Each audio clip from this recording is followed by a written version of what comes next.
ஆண்டவருடைய கிருபையினாலே ஆசரிப்பு கூடாரத்திலே செய்யப்படுகிற பலிகள் என்பதை நாம் ஆசரிப்பு கூடாரத்தை கவனிப்பதற்கு முன்பதாக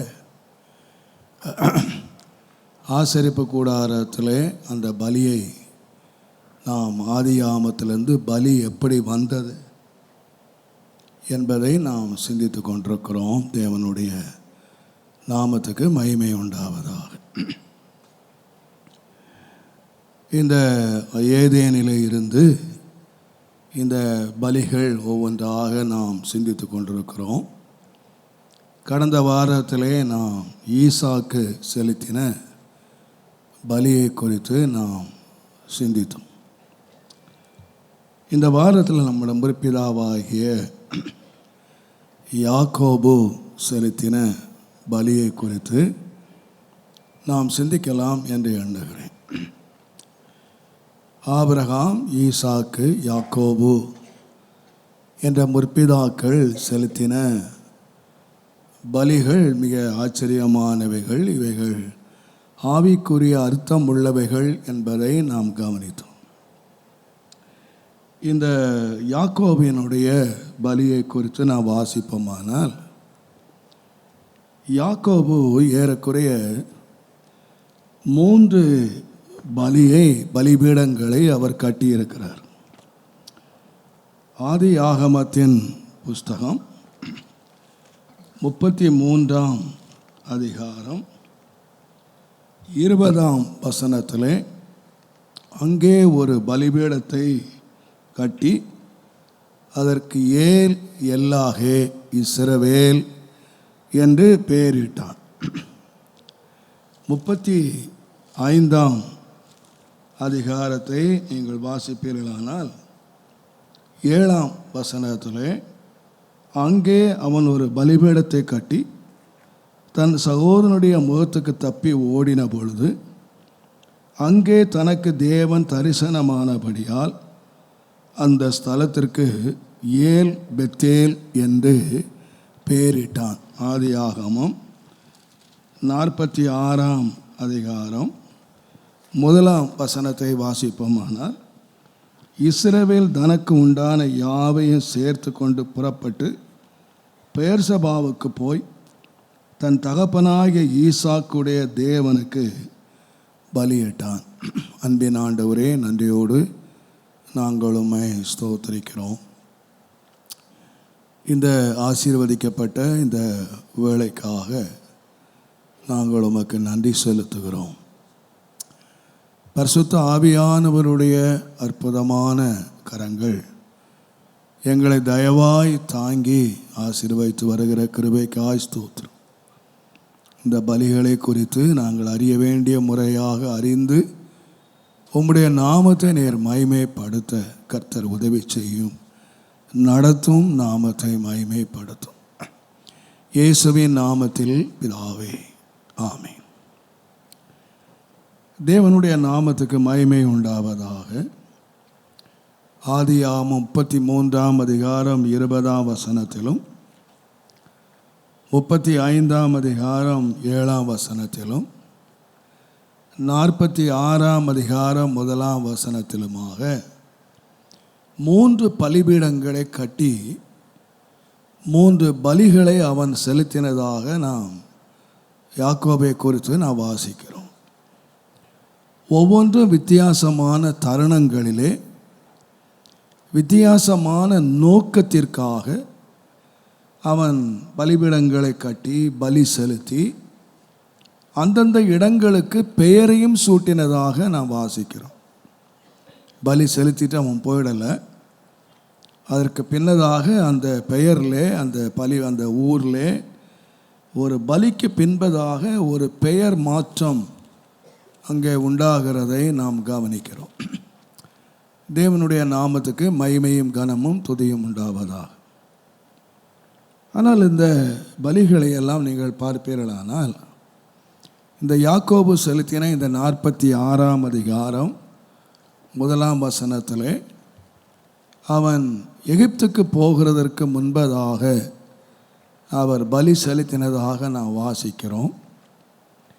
அதற்கு பின்பதாக பல 100 வருடங்களாக அந்த பலி செலுத்தினதாக அந்த எகிப்துக்கு அவர்கள் போய்விட்டார்கள். அங்கே அவர்கள் பலி செலுத்தினதாகவோ பலிபீடம் கட்டினதாகவோ நான் வாசிக்கவே இல்லை. யோசேப்பை ஆண்டவர் ஆசீர்வதித்து பெரிய நிலையிலே உயர்த்தினாலும் அவர் பலிபீடம் கட்டினார் என்று எழுதப்படவே இல்லை. பலிபீடம் கட்டினார் என்றோ பலி செலுத்தினார் என்றோ. ஆகையினாலே தான் ஆண்டவர் இந்த ஜனங்களை விடுதலையாக்கும் போது ஆராதனை செய்யும்படியாக நீங்கள் வெளியே கொண்டு வந்தார். அவர்கள் சொன்னார்கள், இந்த எகிப்திலே நாங்கள் பலி செலுத்தினால் எகிப்தினுடைய அருவருப்பை நாங்கள் பலியிட வேண்டியதாக இருக்கும். நான் ஏற்கனவே சொன்னேன், அவங்க இயற்கையாக அந்த மிருகங்களை அவர்கள் தெய்வமாக ஆராதித்தார்கள். ஆடு, மாடு, மீன், இந்த விதமான காரியங்களெல்லாம் அவர்கள் தெய்வமாய் நினைத்தார்கள். அப்போ அவர்கள் மத்தியில் இதை போய் அவன் பலியிட்டால் அது பெரிய பிரச்சனையாக வந்துவிடும் என்று அவர்கள் நினைத்து தான் இந்த எகிப்தில் பலியே அவர்கள் செலுத்தினதாக நான் வாசிக்கவில்லை. ஆனால் அவர்கள் எகிப்திலிருந்து வெளியே வந்த பிறகுதான் ஆண்டவர் ஒரு பலி பிரமாணத்தை கொடுத்து அவர்களை பலி செலுத்தும்படியாக கட்டளையிடுகிறார். இப்போ இதுவரைக்கும் அவர்கள் தாங்கள் மனதின்படியே பலி செலுத்தினார்கள். உங்களுக்கு சொன்னது போல் சில பலிகளை ஆண்டவர் கொடுத்தார். மற்றபடி ஒரு இப்படித்தான் பலி செலுத்த வேண்டும், இப்படித்தான் பலி பிரமாணம் நிறைவேற வேண்டும் என்பது இதுவரைக்கும் இல்லை. யாத்திரையாமத்திலே ஆசரிப்பு கூடாரம் வந்த பிறகுதான் ஆண்டவர் ஒவ்வொரு பலியாக சொல்லி அந்த பலி பிரமாணத்தையும் கொடுத்து எப்படி பலி செலுத்த வேண்டும் என்கிற ஒரு பிரமாணத்துக்குள்ளே, சட்ட திட்டத்துக்குள்ளே ஆண்டவர் கொண்டு வந்தார். ஆனால் நீங்கள் இந்த ஒவ்வொரு பலியும் அவர்கள் எதேச்சையாக செலுத்திவிட்டாலும் அந்த எதேச்சையாக நடந்த காரியங்களிலே கூட தேவன் ஒரு பெரிய திட்டத்தை தேவன் வைத்திருந்தார். நான் யோசித்து பார்த்தேன், இந்த 3 பலிபீடங்களும் ஒவ்வொரு நோக்கத்துக்காக அவர் கட்டுகிறார். நீங்கள் இந்த 33ஆம் அதிகாரம் 20ஆம் வசனத்திலே அவர் வந்த பொழுது அவர் தன்னுடைய அண்ணன் கையில் தப்புறாரு, லாபான் கையில் தப்புறாரு. எல்லாம் தப்பினதுக்காக அவர் கடைசியாக தேவனுடைய சந்திப்பை அவர் உணர்ந்து இப்போ எல்லாக இஸ்ரவேல் தேவன் இஸ்ரவேலின் தேவன் என்று சொல்லி ஒரு பலிபீடத்தை எல்லார் கைக்கும் தப்பின பொழுது அவர் பலிபீடத்தை கட்டினார்.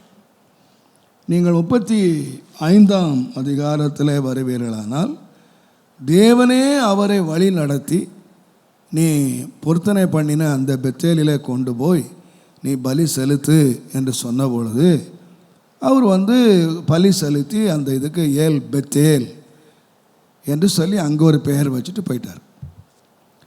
அதே போல் அவர் கானானை விட்டு பஞ்சத்துக்காக தன் மகன் இருக்கிற அந்த எகிப்து தேசத்துக்கு போகும்போது ஒரு நன்றி உள்ளவராக அந்த எகிப்துக்கு போகிறதுக்கு முன்னால் பேர்சபாவிலே போய் ஒரு பலியை செலுத்தி பலிபீடத்தை கட்டிட்டு, அதுதான் அவங்க வாழ்க்கையில் கடைசியாக இந்த பலிபீடம் என்ற காரியங்களை நாம் பார்க்கிறோம். ஆனால் இந்த எதேச்சையாக சில காரியங்கள் நடந்தாலும் யாக்கோபுடைய வாழ்க்கையிலே அதிலே ஒரு பெரிய ஒரு அர்த்தம் உள்ள ஒரு பலி இருக்கிறதை நாம் கவனிக்கலாம். விசேஷமாக ஏதேன் தோட்டத்திலே ஆண்டவர் பலி செலுத்தினார் என்று சொல்லப்படவில்லை. ஏதேன் தோட்டத்திலே ஆண்டவர் அந்த ஆதாமுக்கும் ஏவாளுக்கும் தோல் உடையை உண்டாக்கி கொடுத்தார் என்று நான் வாசித்தோம். அப்போ தோல் உடையை உண்டாக்கணுமானால் அந்த தோலை உடைய ஒரு மிருகம் மரித்திருக்க வேண்டும், அது ரத்தம் சிந்தியிருக்க வேண்டும், அது தன் ஜீவனை கொடுத்திருக்க வேண்டும். அது ஜீவனை கொடுத்ததுனால தான் ஒரு 2 பேருடைய நிர்வாணத்தை அது மூடுகிறதா இருந்தது. நாம் ஆரம்பத்திலே கவனித்தது போல அது ஒரு நிர்வாண நிவாரண பலி என்பதை நாம் கவனித்தோம். இது அங்கே பலி என்றும் சொல்லப்படவில்லை, பலிபீடம் என்றும் சொல்லப்படவில்லை. ஆனால் ஒரு பெரிய உள் அர்த்தத்தை அங்கே காட்டுகிறது. ஒரு 2 பேருடைய பாவத்தினால் இழந்து போன வஸ்திரத்தை, இழந்து போன காரியத்தை இந்த பலி மிருகம் தன்னை பலியாக்கி தன்னுடைய தோலை கொடுத்து அவருடைய நிர்வாணத்தை மூடுகிறதை நாம் பார்க்கலாம். நான் மறுபடியும் சொல்லுகிறேன், அங்கே பலி என்றும் சொல்லப்படவில்லை, பலிபீடம் என்றும் சொல்லப்படவில்லை. ஆனால் ஒரு பலி நிறைவேறி இருக்கிறது என்பதை நாம் அறிந்து கொள்ளலாம். தேவனுடைய நாமத்துக்கு மகிமை உண்டாவதாக. அதே போல யாக்கோபுடைய வாழ்க்கையிலே நீங்கள் சிந்திப்பீர்களானால் ஒரு பெரிய அர்த்தமுள்ள ஒரு பலி அவருடைய வாழ்க்கையிலே பலிபீடம் என்றும் சொல்லப்படவில்லை, பலி என்றும் சொல்லப்படவில்லை. ஆனால் ஒரு பெரிய ஒரு மாற்றத்துக்கான ஒரு காரியமாக எதேச்சையாக அவருடைய வாழ்க்கையில் நடந்தாலும் அதன் பின்னணியிலே தேவனுடைய பெரிய திட்டம் இருந்ததை நாம் கவனிக்கலாம். உதாரணமாக இன்றைக்கு நான் எடுத்துக்கொண்ட பகுதி என்னவென்றால், நாம் அடிக்கடி அறிந்திருக்கிறது போல ஆசீர்வாதத்துக்கு தகுதியில்லாத ஒரு மனுஷன் யாக்கோபு. ஆசீர்வாத தகுதி உள்ளவன் ஏசாதான், மூத்தவன். ஆனால் தகுதி இல்லாத ஒருவனுக்காக இவனுக்கு ஆசீர்வாதத்தை பெறும்படியாக 2 வெள்ளாடுகள் அடிக்கப்படுகிறதை நாம் பார்க்க. இது ஒரு சம்பவமாக எதேச்சையாக நடந்துவிட்ட ஒரு காரியமாக அது இருந்தாலும் அதற்குள்ளே தேவன் செய்ய போகிற ஒரு பெரிய, பிற்காலத்திலே செய்ய போகிற ஒரு பெரிய பலியினுடைய நிறைவேறுதலாக நிழலாட்டமாக இருக்கிறதை நாம் கவனிக்கலாம். தேவனுடைய நாமத்துக்கு மகிமையும் கனமும் துதியும் உண்டாவதா. உங்களுக்கு தெரியும், ஆதியாகமத்தின் புஸ்தகம் 27ஆம் அதிகாரத்தில் முழுவதும் இந்த சம்பவம் எழுதப்பட்டிருக்கிறது. இந்த 27ஆம் அதிகாரத்தில் ஈசாக்கு முதிர் வயதாகிவிட்டார், அவருடைய கண்கள் இருள் அடைந்து விட்டது. இப்பொழுது வழக்கத்தின்படி என்ன நடக்கணும் அப்படின்னு கேட்டிங்கன்னா, மூத்த குமாரனாகி ஏசா ஆசீர்வதிக்கப்படணும். அதுதான் பிரமாணம். மூத்தவன் ஆசீர்வதிக்கப்படணும். இளையவன் ஆசீர்வாதத்துக்கு பங்குள்ளவன் அல்ல, மூத்தவனை தான் ஆசீர்வதிக்கிறான். அவன் தான் ஆசீர்வாதத்துக்கு சுதந்திரவாளி. அங்கே நாம் எபிரேயரில் வாசிக்கும்போது ஆசீர்வாதத்துக்கு சுதந்திரவாளி அவன் பிறந்தான். இப்போ அந்த ஆசீர்வாதம் கன்ஃபார்ம் பண்ணப்படுவதற்கு தன்னோட வயதான காலத்தில் அப்பா ஏசாவை கூப்பிட்டு, நான் உன்னை ஆசீர்வதிக்கணும்ப்பா, நீ வனத்துக்கு போய் நீ வேட்டையாடி கொண்டு வந்து அங்கே தேவனுடைய நாமத்துக்கு மகிமை உண்டாவதாக 3ஆம் வசனத்தில், ஆகையால் நீ உன் ஆயுதங்கள் ஆகிய உன் அம்பரா துணியையும் உன் வில்லையும் எடுத்துக்கொண்டு வனத்துக்கு போய் எனக்காக வேட்டையாடி அதை எனக்கு பிரியமா இருக்கிற ருசியுள்ள பதார்த்தங்களாக சமைத்து நான் புசிக்கவும். அங்க போய் என்ன சாப்பிடுன்னு கேட்டீங்கன்னா, வேட்டையாடிட்டு வந்து மான்கறி கொடுப்பா அப்படின்னு சொல்றாரு. ரொம்ப விரும்பி சாப்பிட்றாரு போல். இவன் வேட்டைக்காரன், அடிக்கடி இவன் வந்து வேட்டையாடி மான்கறியை அப்பாவுக்கு கொடுத்துருக்கான்னு நினைக்கிறேன். அதனால் வயதான காலத்தில் அவர் அந்த மான்கறியை சாப்பிட்றதுக்கு விரும்பி, உன்னை ஆசீர்வதிக்கும்படியாக நீ கொண்டு வா. இப்போ நான் நினைக்கிறேன், இதுவரைக்கும் அவன் வந்து மான்கறி கொடுத்துருக்கான்னு நினைக்கிறேன். ஏனென்றால் நீங்கள் முந்தின அதிகாரங்களை நீங்கள் வாசித்தீர்களானால் 25ஆம் அதிகாரம் 28ஆம் வசனத்தை வாசித்தால், ஏசா வேட்டையாடி கொண்டு வருகிறது ஈசாக்கினுடைய வாய்க்கு ருசிகரமாய் இருந்ததினாலே. அப்போ இவருக்கு வாய்க்கு ருசியா இவன் வேட்டையாடி கொடுத்துக்கிட்டு இருக்கிறான். என்னென்ன கொடுத்தான்னு தெரில, என்ன வேட்டையில் கிடைச்சதோ அதெல்லாம் வேட்டையாடி இவர் நல்ல வேட்டைக்கறி தின்னு வளர்ந்துருக்காரு. இப்போ அவருக்கு வயசு இருள் அடைஞ்சு போச்சு. 27ஆவது அதிகாரத்தில் அவருடைய கண் இருள் அடைஞ்சு போச்சு. ஆனால் இந்த ஏசா என்ன பண்ணியிருக்கிறான்னு கேட்டால், நல்ல வனத்துக்கு போய் வேட்டையாடி அப்பாவுக்கு நல்ல வேட்டைக்கறி கொடுத்து இவர் நல்ல வேட்டைக்கறி ருசி கண்டவர். இப்போ இதுவரைக்கும் வழக்கமாக இவர் வந்து வேட்டைக்கறி சாப்பிட்டுக்கிட்டு இருக்காரு. ஆனால் இப்போ வனத்துக்கு வேட்டையாடுறதுக்கு ஏன் சொல்கிறான்னு கேட்டிங்கன்னா, புசிக்கிறதுக்கு மாத்திரம் அல்ல, நான் இதை நீ பிரியமான உணவாக சமைச்சிட்டு வந்தியன்னா நான் உன்னை என்ன செய்வேன்னு கேட்டீங்கன்னா உன்னை ஆசீர்வதிப்பேன். அப்போ அது ஒரு ஸ்பெஷல், ஒரு விசேஷித்த ஒரு வேட்டையாக அவன் நினைக்கிறான். இதுவரைக்கும் எத்தனையோ முறை மகன் கொடுத்துருக்கான். ஒருவேளை அப்பா ஒரு தேங்க்ஸ் சொல்லி விட்டுருக்கலாம், இல்லை ஏதோ ஒரு வாழ்த்தலை சொல்லி அனுப்பிச்சிருக்கலாம். ஆனால் தன்னுடைய கடைசி காலத்தில் பர்பஸாக இவனை ஆசீர்வதிப்பதற்காக அப்பா வேட்டையாடிட்டு வர சொல்கிறார். இங்கே நம்ம எல்லாருக்கும் தெரியும், அம்மா யாக்கோபை சந்தித்து அவனோட பேசி வீட்டில் உள்ள ஆட்டை பிடிச்சி சமைச்சு கொடுத்து ஆசீர்வாதத்தை வாங்கிட்டாங்க. இதில் என்ன பியூட்டின்னு கேட்டிங்கன்னா, ஆசீர்வாதத்தை யாக்கோபு வாங்கிட்டான். இது வெறும் ஆசீர்வாதமாக வார்த்தையாக மாத்திரம் இருந்திருக்குமானால் ஏசா அழ வேண்டியதில்லை.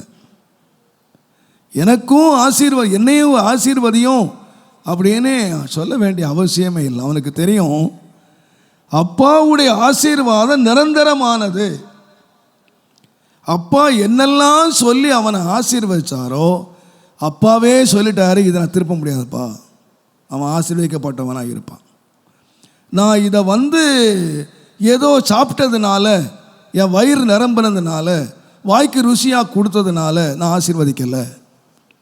இது என்னுடைய ஆத்துமாவில் இருந்து வந்த ஆசீர்வாதம். அங்கே அவன் சொல்லுகிறான், நான் புசித்து என்னுடைய ஆத்துமா உன்னை ஆசீர்வதிக்கும்படி. புசித்தது சரீரத்துக்கு, வாய்க்கு ருசியாக சாப்பிட்டது. ஆனால் ஆசீர்வதித்தது வாயால் அல்ல, அவனுடைய ஆத்துமாவிலே அவனை ஆசீர்வதிக்கிறான்.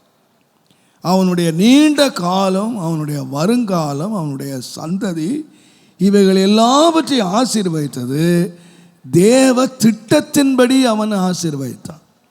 அவன் மேலே கூறின ஆசீர்வாதம் ஒரு மனிதனுடைய ஆசீர்வாதமாக எடுத்துக்கொள்ள முடியாது. தேவன் அந்த யாக்கோபின் மேல் வைத்தால், ஏனென்றால் வேதம் சொல்லுகிறது, நான் யாக்கோபை சிநேகித்தேன். ஆண்டவர் 12 கோத்திர தலைவனாக மூத்தவனாகிய ஏசாவை அல்ல, இளையவனாகிய யாக்கோபையே தேவன் முன்குறித்திருக்கிறார். ஆகையினால் இந்த நித்தியமான ஆசீர்வாதங்கள் இந்த யாக்கோபின் மேலே வராமல் தடுப்பதற்காக ஒரு வேட்டைக்காரி வந்துடக்கூடாது என்று சொல்லி ஒரு ஆண்டவர் ரெபெக்காளை பயன்படுத்தி இந்த ஆசீர்வாதத்தை மாற்றுகிறதை நாம் பார்க்கிறோம். இதிலிருந்து நாம் ஒன்றை என்ன கற்றுக்கொள்ளுகிறோம் என்று சொன்னால், இந்த பலி ஆசீர்வாதத்துக்கு தகுதியில்லாத ஒரு மனிதனை ஆசீர்வாதத்துக்கு தகுதி உள்ளவனாக மாற்றினதாக இந்த நடந்த சம்பவங்களை வாசிக்கிறோம். இந்த பலி மாத்திரம் இல்லைன்னு சொன்னால், இந்த காரியம் இல்லைன்னு சொன்னால் இந்த யாக்கோபு ஆசீர்வதிக்கப்பட்டிருக்க மாட்டான். அத்தனை ஆசீர்வாதத்தையும் ஆசீர்வாதத்துக்கு சுதந்திரவாளியாக, அதற்கு தகுதி உள்ளவனாக பிறந்த ஏசா வாங்கிட்டு போயிருப்பான். ஆனால் தகுதி இல்லாத ஒருவன் இந்த ஆசீர்வாதத்துக்கு வந்திருக்கிறான் என்பதை நாம் மறந்து விடவே கூடாது. நீங்கள் யோசித்து பாருங்கள், ஆவிக்குரிய உலகத்தை நாம் கண்ணோக்கி பார்ப்போமானால் உண்மையாக நாம் யார் என்று கேட்டால் ஆசீர்வாதத்துக்கு பங்குதாரர் அல்ல, அதற்குரியவர்களாக நாம் பிறக்கவில்லை. நாம் புறஜாதிகள் என்ற நிலையிலே நாம் வளர்ந்தோம். அப்போஸ்தலனாகிய பவுல் ரோமருக்கு எழுதுகிற வேளையிலே ரோமர் 9வது அதிகாரம் 4வது வசனத்தை நாம் வாசிப்போமானால், அவர்கள் இஸ்ரவேலரே புத்திர சுவிகாரம் மகிமை உடன்படிக்கை நியாயப்பிரமாணம் தேவ ஆராதனை வாக்குத்தத்தங்கள் அவர்களுடையவைகளே, பிதாக்கள் அவர்களுடையது, மாம்சத்தின்படி கிறிஸ்துவும் அவர்களில் பிறந்தாரே.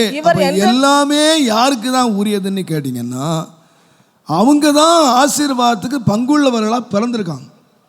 வாக்குத்தத்தம், தேவன் எல்லாமே நம்மை குறித்து எழுதும் பொழுது எபேசியர் 2ஆம் அதிகாரம் 11ஆம் 12ஆம் வசனத்தை நாம் வாசிப்போமானால், ஆனபடியினாலே முன்னே மாம்சத்தின்படி புறஜாதியாராய் இருந்து மாம்சத்தில் கையினாலே செய்யப்படுகிற விருத்த சேதனம் உடையவர்களால் விருத்த சேதனம் இல்லாதவர்கள் எண்ணப்பட்ட நீங்கள் அக்காலத்திலே கிறிஸ்துவை சேராதவர்களும் இஸ்ரவேலுடைய காணியாட்சிக்கு புறம்பானவர்களும் வாக்குத்தத்தத்தின்படி உடன்படிக்கைக்கு அந்நியர் நம்பிக்கை இல்லாதவர்கள் உலகத்தில் தேவனே அற்றவர்கள். நமக்கு யார் கிடையாது, தேவனே கிடையாது. நம்ம தேவனை அறியாதவர்களாக இந்த உலகத்தில், கிறிஸ்து மாத்திரம் இந்த உலகத்தில் வராமல் இருந்திருந்தாரானால், மரிக்காமல் இருந்திருந்தாரானால், இந்த ரட்சிப்பு என்ற ஒன்று இல்லாமல் இருந்தால் நாம் யாராக இருப்போன்னு கேட்டிங்கன்னா தேவன் அற்றவர்கள். நமக்கு தேவன் கிடையாது, ஒரே ஒரு தேவன் தான் இருக்கிறார்.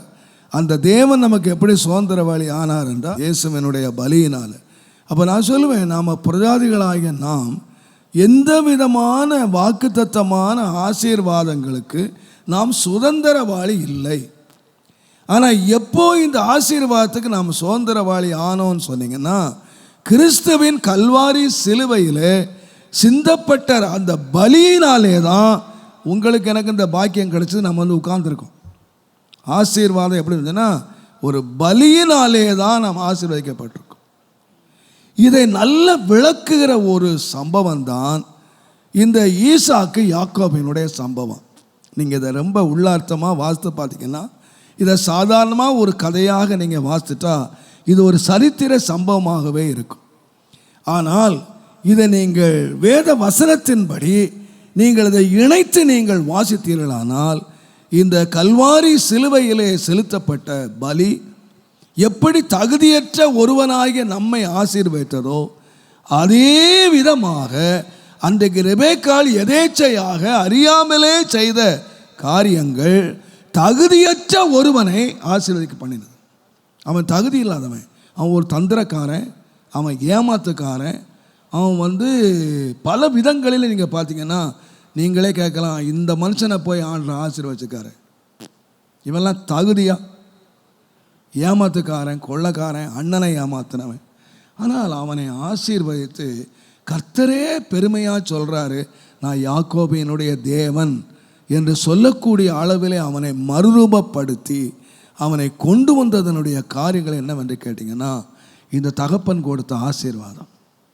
இந்த ஆசீர்வாதத்துக்கு காரணம் என்னன்னு கேட்டிங்கன்னா, ஒரு பலி, ஒரு மிருகம் செத்துருக்கு. நீங்கள் சம்பவத்தை நீங்கள் வாசித்தீங்கன்னா ரொம்ப நல்லா இருக்கிறது, கேட்கறதுக்கு ரொம்ப அருமையாக இருக்கிறது. தேவனுடைய நாமத்துக்கு மகிமையும் கனமும் துதியும் உண்டாவதாக. அவர் அப்பா கேட்குறாரு பாருங்க, வேட்டுக்கு போய் என்ன செய்யுதுன்னா மான் கறி எடுத்துட்டு வா அப்படின்னு சொன்ன. ஆனால் நீங்கள் பிற்காலத்தில் நீங்கள் பலி பொருளை நீங்கள் வாசித்தாலும் மான் ரொம்ப ஒரு நல்ல ருசியான ஒரு மிருகமாக இருக்கலாம்.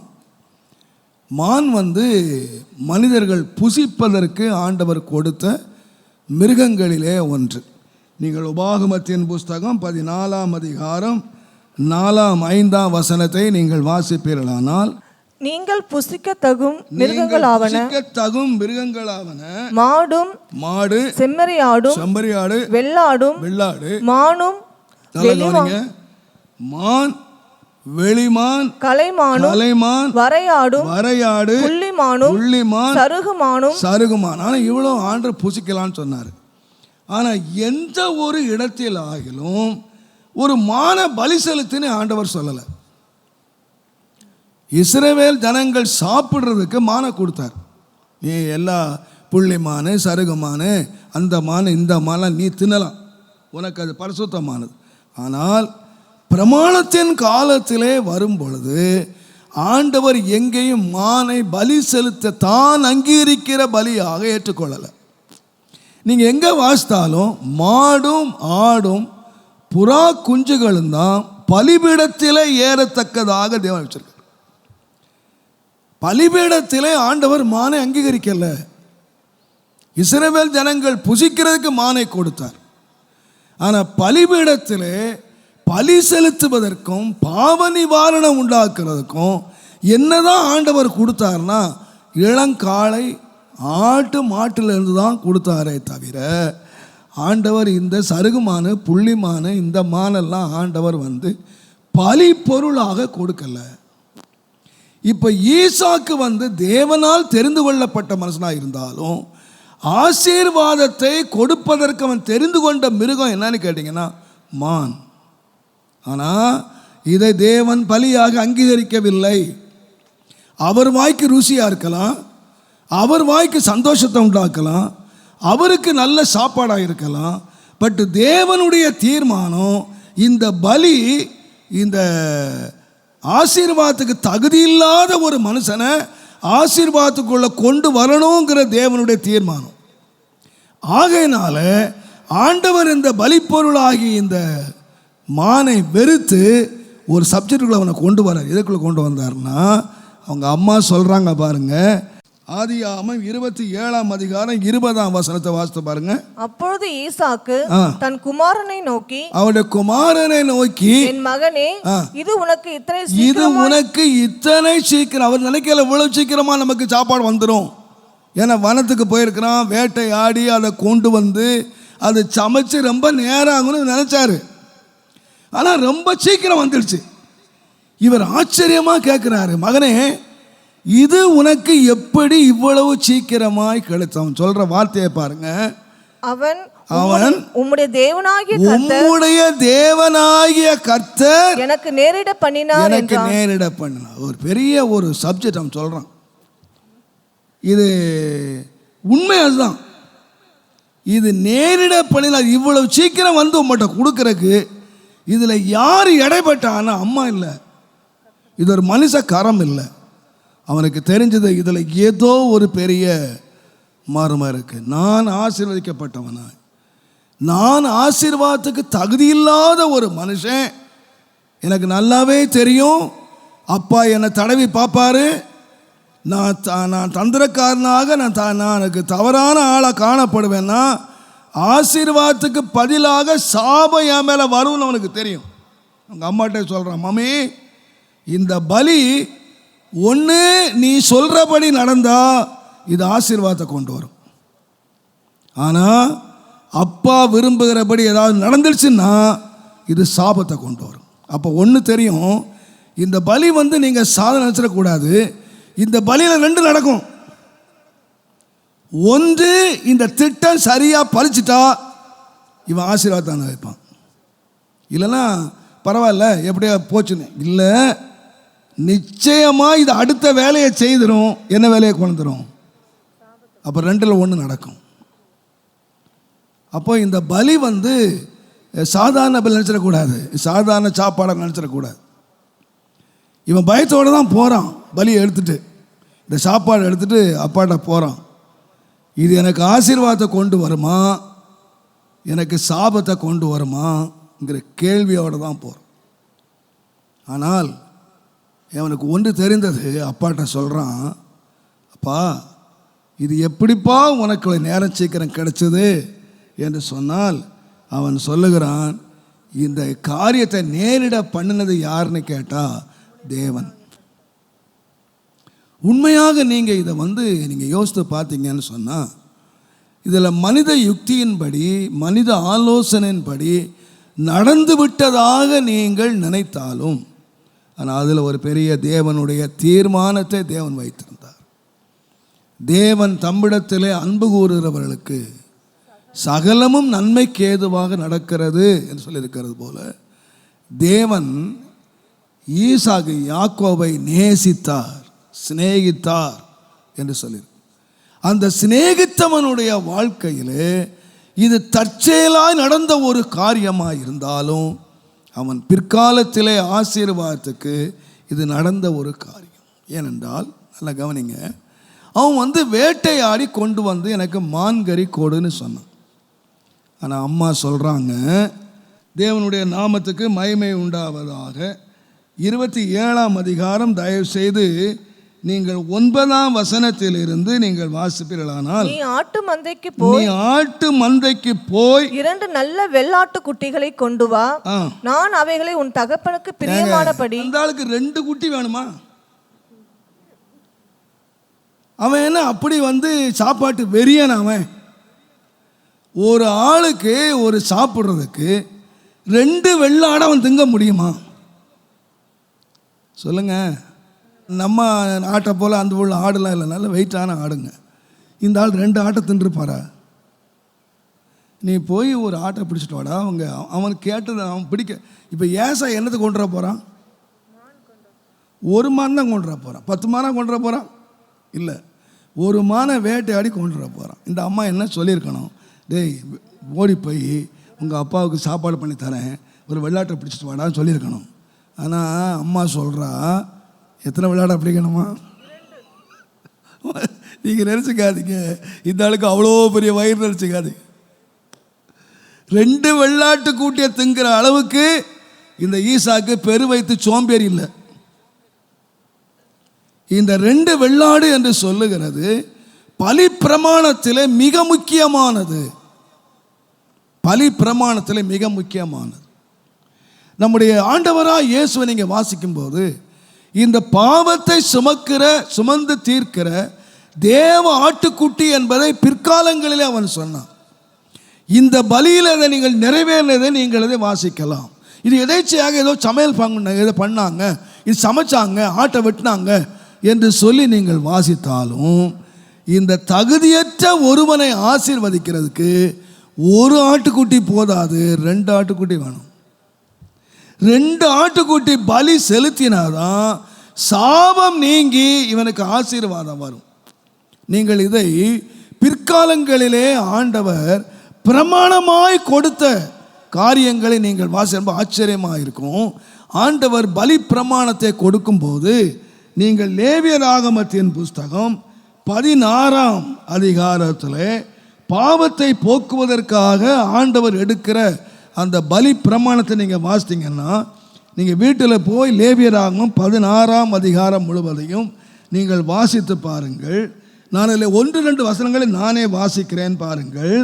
5ஆம் வசனத்தில், இஸ்ரவேல் புத்திரராகிய சபையாரிடத்திலே பாவ நிவாரண பலியாக 2 வெள்ளாட்டு கடாக்களையும் சர்வாங்க தகன பலியாக 1 ஆட்டுக்கடாவையும் வாங்க வேண்டும். இவர்களுடைய பாவ நிவாரண பலியாக 2 வெள்ளாட்டுக்குட்டி. இவங்களுடைய பாவத்தை நீக்கணுமானா எத்தனை ஆட்டுக்குட்டி வேணும் அப்படின்னு சொன்னால் 2.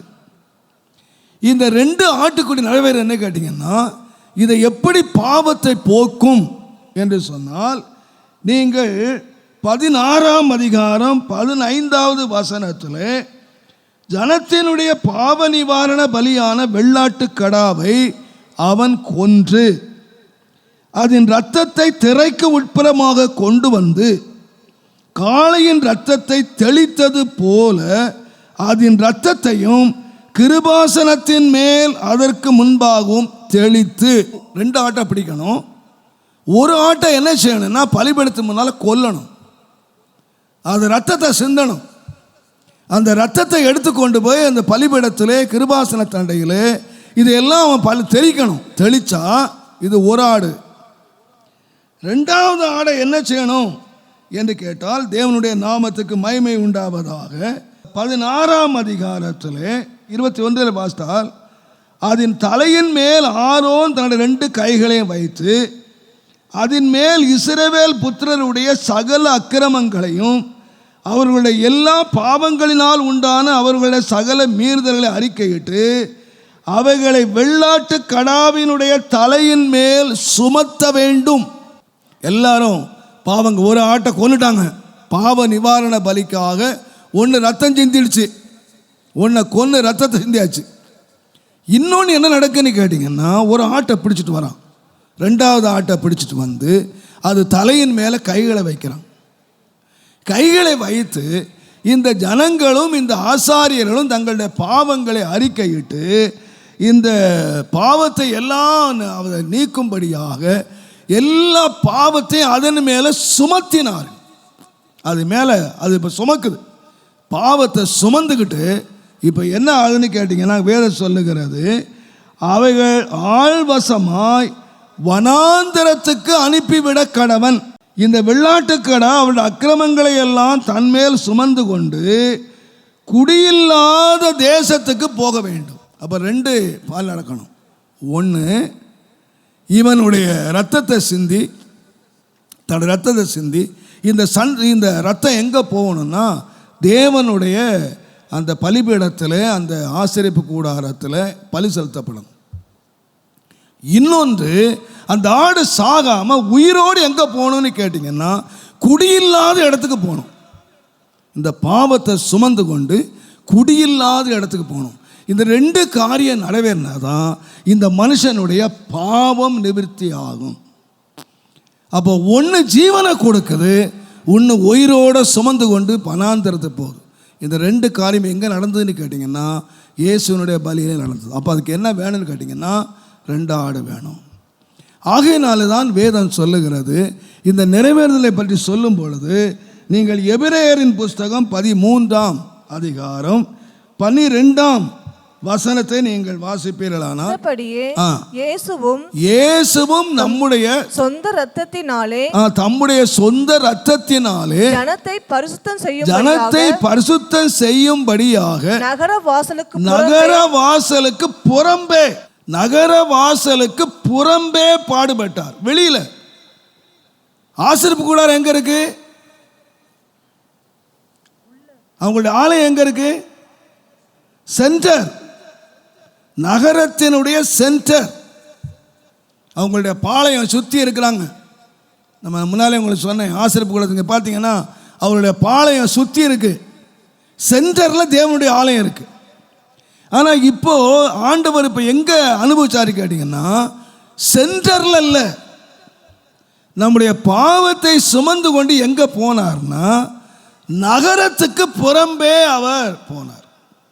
ஆனால் அந்த கவனிங்க, இயேசு இப்போ மரிச்சிட்டார். சிலுவையில் மரித்த உடனே, ஜீவன் போன உடனே நடந்து என்னன்னு கேட்டிங்கன்னா தேவாலயத்தில் தான் முதல் காரியம் நடந்தது. தேவாலயத்தில் திரைச்சீலை 2 மேலிருந்து கீழாக 2 கிழிஞ்சது. ஏனென்று கேட்டால் இதுவரைக்கும் இந்த தேவனுடைய ஆலயத்தில் மகா பரிசுத்த ஸ்தலத்தில் பிரவேசிக்கிற வழி மறைவாகவே இருந்தது. ஆராதிக்கிற உள்ளே போக முடியாது, ஆசாரியம் மட்டும்தான் உள்ளே போகணும். ஆராதிக்கிற மனுஷன் அவன் பலி கொண்டு வரலாம், அவன் காணிக்க கொண்டு வர்றது அவன்தான், ரத்தம் சிந்த போகிறது அவன்தான், பாவத்தை அறிக்கிற அவன்தான். ஆனால் அவன் எங்கே போக முடியாதுன்னு சொன்னால் அவன் உள்ளே போக முடியாது. இந்த திரையை 2 கிழிச்சார். நான் சொல்லுவேன், அந்த 2 கிழிச்சு எதற்காக என்று கேட்டிங்கன்னா தேவன் நகர வாசலுக்கு புறம்பே பாடுபட்டாலும் ரத்தம் தெளிக்கப்பட்டது இந்த பலிபீடத்தில். சாபம் நீங்கி இனிமேல் எல்லாரும் உள்ளே போய் ஆராதிக்கலாம், தடைகள் நீக்கணும். நான் அடிக்கடி சொன்னது போல நான் மறுபடியும் நான் சொல்லுகிறேன், விளக்கத்துக்காக நான் சொல்லுகிறேன். அவர் வெளியே பாடுபட்டார்.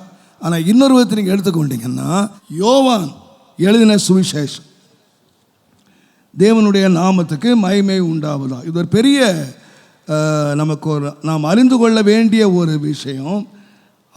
யோவான் எழுதின சுவிசேஷம் 20ஆம் அதிகாரம் தயவு செய்து 16-17 வசனங்களை வாசிப்பீர்களானால், இயேசு அவளை நோக்கி மரியாளே என்றார். அவள் திரும்பி பார்த்து ரபுனி என்றாள். மரியாளே என்று சொன்னார், ரபுனி என்றார். அதற்கு போதகரே என்று அர்த்தமாம். இயேசு அவளை நோக்கி என்னை தொடாதே. கவனிங்க, மரியாளுக்கு என்ன பழக்கம் கேட்டிங்கன்னா இயேசுவை பார்த்த உடனே அவர் பாதத்தில் விழுற பழக்கம். அவர் பாதத்தில் பட்டுன்னு விழுந்துருவார். அதனால இப்போ அழுதுன்னு நிற்கிறார். இயேசு வெளிப்படுத்துகிறார். மரியாளேன்னு கூப்பிட்ட உடனே அவள் திரும்பி பார்க்குறார். அங்கே பின்னால் ரபுனி அந்த போதகர் நின்று கொண்டிருக்கிறார். உடனே ரபுனி என்று சொன்ன உடனே அடுத்து என்ன செய்திருவான்னு தெரியும். அவன் காலில் விழுந்துருவான்னு தெரியும், தன்னை தொற்றுவான்னு தெரியும்.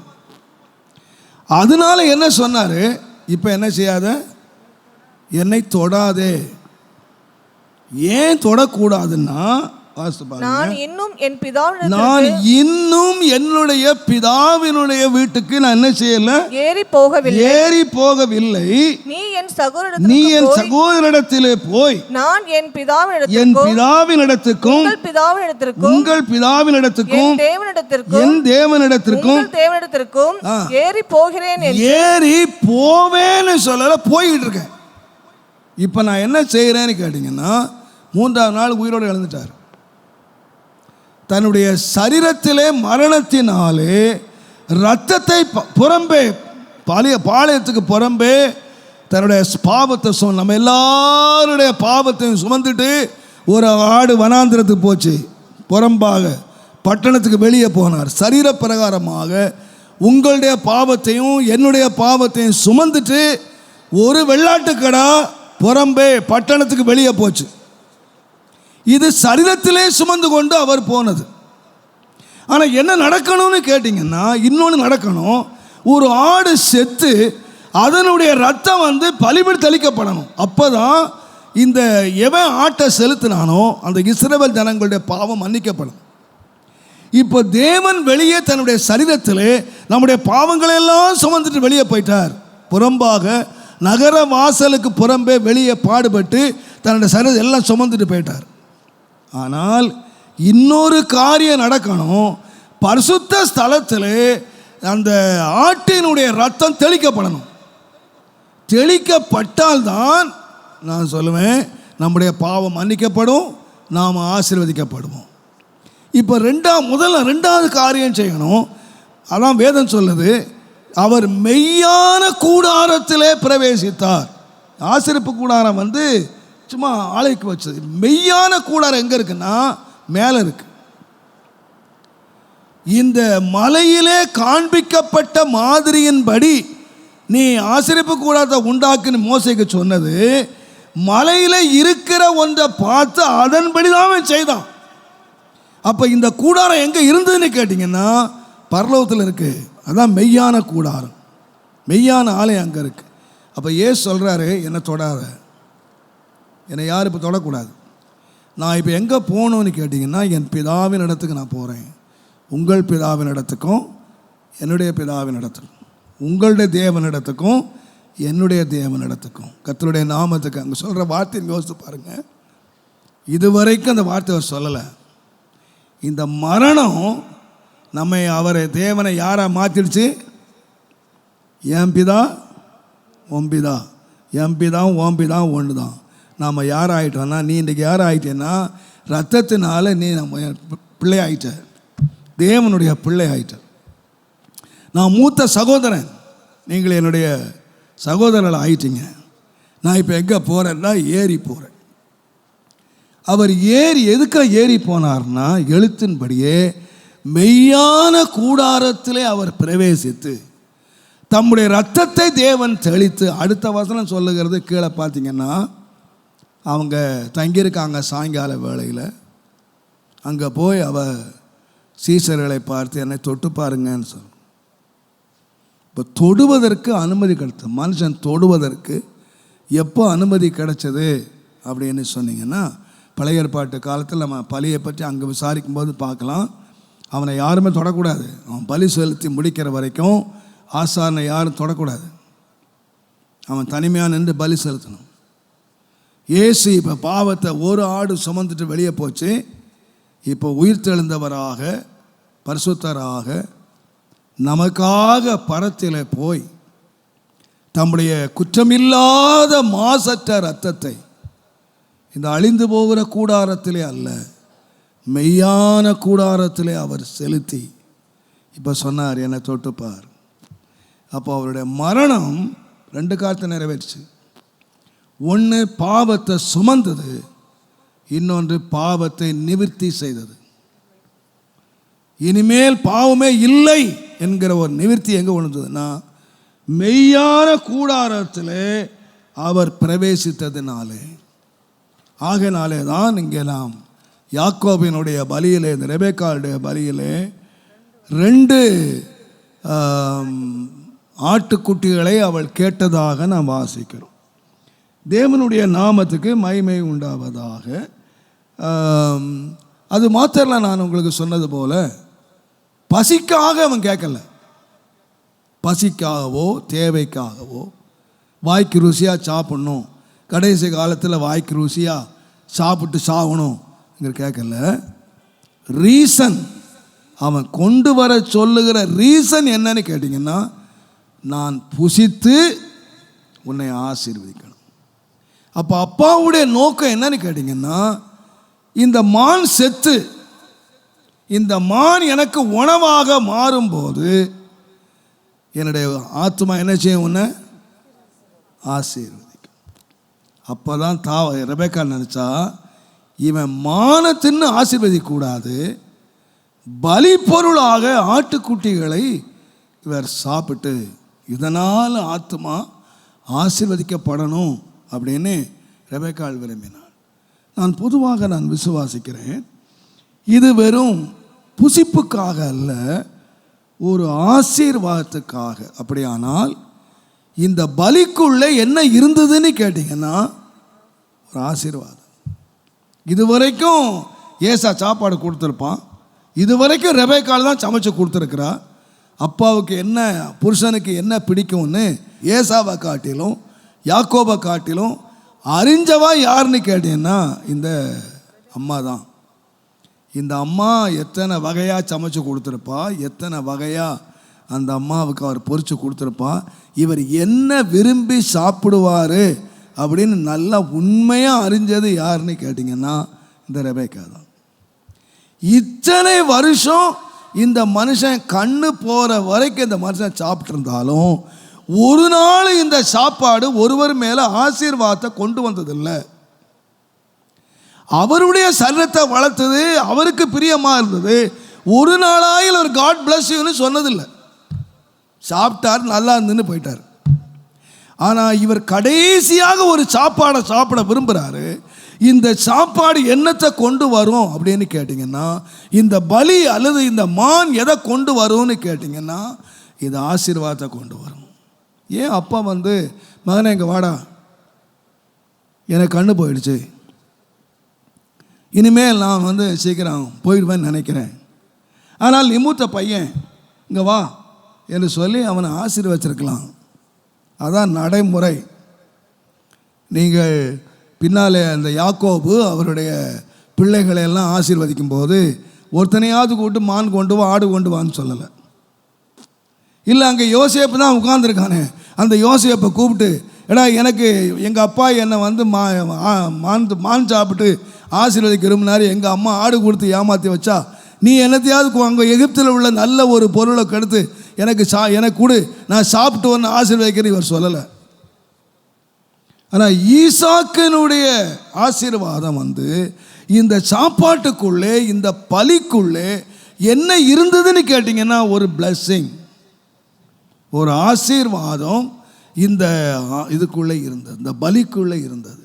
அருமையானவர்களே, நான் தாழ்மையாக விசுவாசிக்கிறேன், இன்றைக்கு ஆசீர்வாதமும் சாபமும் எங்கே இருக்குன்னு கேட்டிங்கன்னா கிறிஸ்துவுக்குள்ளே தான் இருக்குது. கிறிஸ்து இந்த உலகத்துக்கு பலியான போது அவர் நம்ம கொண்டு வந்தது என்னன்னு கேட்டிங்கன்னா, ஒருவேளை அவர் சாபமானார், நம்முடைய பாவங்களெல்லாம் சுமந்த சாபமானாலும் கர்த்தருடைய வேதம் சொல்லுகிறது, எபேசியர் 1:3 நான் வாசிப்போமானால், நம்முடைய கர்த்தராகிய இயேசு கிறிஸ்துவின் பிதாவாகிய தேவனுக்கு ஸ்தோத்திரம், அவர் கிறிஸ்துவுக்குள், அவர் கிறிஸ்துவுக்கு உள் உன்னதங்களிலே உள்ள ஆசீர்வாதங்களினாலே நம்மை ஆசீர்வதித்து இருக்கிறார். அப்போ இந்த ஆசீர்வாதம் எங்க வந்ததுன்னு கேட்டீங்கன்னா கிறிஸ்துவுக்கு உள்ளே அல்லது கிறிஸ்துவினாலே. இந்த ஆசீர்வாதம் எப்படி வந்ததுன்னு கேட்டீங்கன்னா கிறிஸ்துவினுடைய மரணத்தினாலே. கிறிஸ்து மாத்திரம் மரிக்காம இருந்திருந்தா நமக்கு என்ன இல்லை? அதுதான் நீங்கள் கலாத்தியரில் வாசிக்கலாம். கலாத்தியர் 3:13-14 வசனங்களை நீங்கள் வாசித்தீர்களா? மரத்திலே தூக்கப்பட்ட எவனும் சபிக்கப்பட்டவன் என்று எழுதியிருக்கிறபடி, மரத்திலே தூக்கப்பட்ட எவனும் சபிக்கப்பட்டவன் என்று எழுதியிருக்கிறபடி கிறிஸ்து நமக்காக சாபமாகி நியாயப்பிரமாணத்தின் சாபத்திற்கு நம்மை நீங்களாக்கி மீட்டுக் கொண்டார். ஆபிரகாமுக்கு உண்டான ஆசீர்வாதங்கள் கிறிஸ்து இயேசுவினால் புறஜாதிகளாகிய நமக்கு வரும்படியாக ஆவியை குறித்து சொல்லப்பட்ட வாக்குத்தத்தத்தை படி நாம் விசுவாசத்தினாலே பெரும்படி அப்படி ஆயிற்று. அப்ப இயேசு மரிச்சது எல்லாம் நினைச்சாங்க எதேச்சியா மரிச்சிட்டாரு, நாம கொன்னுட்டோம், அவர் தப்பிச்சு ஓட முடியல. எல்லாரும் சொன்னான், நீ இயேசு கிறிஸ்துவானா, நீ தேவகுமாரனா, நீ இறங்கி வா அப்படின்னு சொன்னாங்க. அப்போ தேவகுமார் இல்லைன்னு தீர்மானிச்சிட்டாங்க. எதை தாங்கள் சாய்த்து நினச்சாங்க. ஆனால் உண்மை என்னன்னு கேட்டிங்கன்னா, இந்த மரணம் இது பெரிய ஒரு ஏமாற்ற காரியம் போல தோன்றினாலும் உண்மை என்னன்னு கேட்டிங்கன்னா, இது எதேச்சையாக நடக்கலை. தேவனுடைய பெரிய தீர்மானத்தினாலே அவர் மரணத்தினாலே என்ன ஆச்சுன்னு கேட்டிங்கன்னா, சாபம் நீங்கி ஆசீர்வாதம் வந்தது. மரத்திலே தூக்கப்பட்ட எவனும் சபிக்கப்பட்டவன். அப்போ சிலுவை மரணம் என்று சொல்லுகிற ஒன்று ரோமர்களாலே கொண்டு வரப்பட்டது.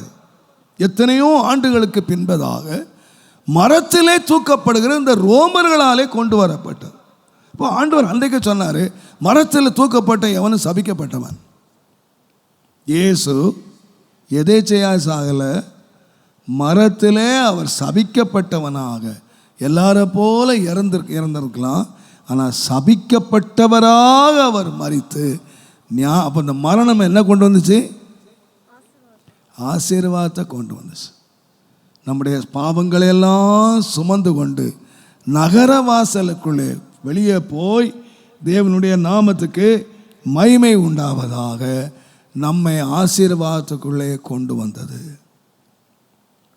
ஏதோ ஒரு காரியம் ஜனங்கள் நினச்சிட்டாங்க, எதேச்சன்படியாக நடந்தது, நாம் எல்லாம் முடிச்சிட்டோம் அப்படின்னு வழக்கத்தின்படியாக முடிச்சிட்டோம்னு நினச்சாங்க. ஆனால் உண்மையாக என்னத்தை கொண்டு வந்ததுன்னா ஒரு பெரிய ஆசீர்வாதத்தை கொண்டு வந்தது. ஆனால் அதே வேளையில் நீங்கள் ஒன்று யோசித்து பாருங்கள், ஏற்றுக்கொள்ளாத அந்த யூதர்கள் மேல் அவங்க சொன்னாங்க, இந்த இரத்தப்பழி எங்கள் மேலே எங்கள் பிள்ளைகள் மேல் இருக்கட்டும். இந்த பலியை ஏற்றுக்கொள்ளாத யூதர்கள் மேல் அது சாபத்தை கொண்டு வந்தது. தகுதி இல்லாத மனுஷன் யாக்கோபு ஆசீர்வதிக்கப்பட்டான். தகுதி உள்ளவன் என்ன நினைச்சான்னா ஆசீர்வாதத்தை இழந்து அழுதுகிட்டு இருந்தான். தகுதி உள்ளவங்க யாரு? இந்த மேசை எதிர்பார்த்து கொண்டு வந்தவங்க யாரு? ரட்சகரை எதிர்பார்த்து கொண்டு வந்தவங்க யாரு? ஆசீர்வாதத்தை எதிர்பார்த்தவங்க யூதர்கள். ஆனால் அவங்க என்னத்தை கேட்டுட்டு இருக்காங்கன்னா, எனக்கு ஒரு ஆசீர்வாதம் கூட இல்லையான்னு கேட்டுட்டு இருக்காங்க. கண்ணீர் விட்டு கதறினாங்க, எனக்கு ஒரு ஆசீர்வாதம் கூட இல்லையா? இல்லை இல்லை, அத்தனை ஆசீர்வாதம் எங்கே போயிடுச்சு? ஆபிரகாமுக்கு உண்டான ஆசீர்வாதங்கள் யாருக்கு போயிடுச்சுன்னு கேட்டிங்கன்னா யூதர்களுக்கு போயிடுச்சு, பிரஜாதிகளுக்கு போயிடுச்சு. நம்ம மேலே வந்துடுச்சு. நாம் தகுதியற்றவங்க.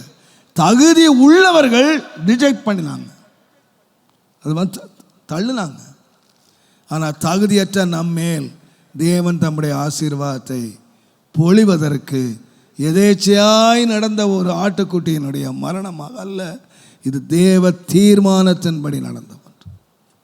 ஏன்னா நீங்கள் அதை யோசித்து பார்த்தீங்கன்னா, அம்மா சொன்னாங்க, ரெண்டு வெள்ளாட்டுக்குட்டி பிடிச்சிட்டு வா, நான் சமைச்சு தரேன் அப்படின்னு சொல்லிட்டு சமைச்சு வழக்கமாக யார் தான் கொடுக்கறது? இந்த அம்மா தான் கொடுப்பாங்க. வழக்கமாக சாப்பாடு யார் கொடுத்துருப்பா? நிச்சயமாக இந்த அம்மா தான் கொடுத்துருக்கு. இத்தனை நாள் அம்மா தான் கொடுத்துருப்பாங்க. ஒருவேளை இந்த அம்மா இவன்லாம் பயப்படுறானே, ஐயோ என்னை தடவிடுவார், என்னை பார்த்துருவார், நான் சமைச்சு சாபத்தை வாங்கிடுவேன் அப்படின்னு பயப்படுறானே, நான் இருக்கிறேன்டா உன்னை பார்த்துக்கிறேன் அப்படின்னு சொல்லி நேராக கொண்டு போய் உங்கள் மகன் ஏசா கொண்டு வந்தான்னு சொல்லி கொடுத்துருக்கலாம். பிரச்சனையே இல்லைல்ல. உங்கள் மகன் ஏசா பிடிச்சிட்டு வந்தான், நான் சமைச்சு கொண்டு வந்தேன், உங்களுக்கு இஷ்டமாக சமைச்சிட்டு வந்தேன் அப்படின்னு சொல்லியிருந்தால் பிரச்சனையே இல்லை. ஆனால் என்ன பிரச்சனை இருந்தாலும் அம்மா சமைச்சாலும் கொண்டு போக வேண்டியது யார் தான்? ஆசீர்வாதம் வருதோ சாபம் வருதோ, யாருக்கு ஆசீர்வாதம் வேணுமோ அவன் தான் எடுத்துகிட்டு போகணும். இதுக்கு பதிலாளாக யாரும் போக முடியாது, அம்மாவும் போக முடியாது, யாரும் போக முடியாது. எவனுக்கு ஆசீர்வாதம் வேணுமோ அவன் தான் போகணும். அம்மா ஆசீர்வாதத்துக்கு அப்பா போக முடியாது, அப்பா ஆசீர்வாதத்துக்கு பிள்ளைங்க போக முடியாது, பிள்ளைங்க ஆசீர்வாதத்துக்கு பெற்றோர் போக முடியாது. எவனுக்கு ஆசீர்வாதம் வேணுமோ அவன் தான் எங்கே போகணும்? ஈசா கிட்ட போகணும். அது ஆசீர்வாதம் வருமோ சாபம் வருமோ ரெண்டாவது காரியம்.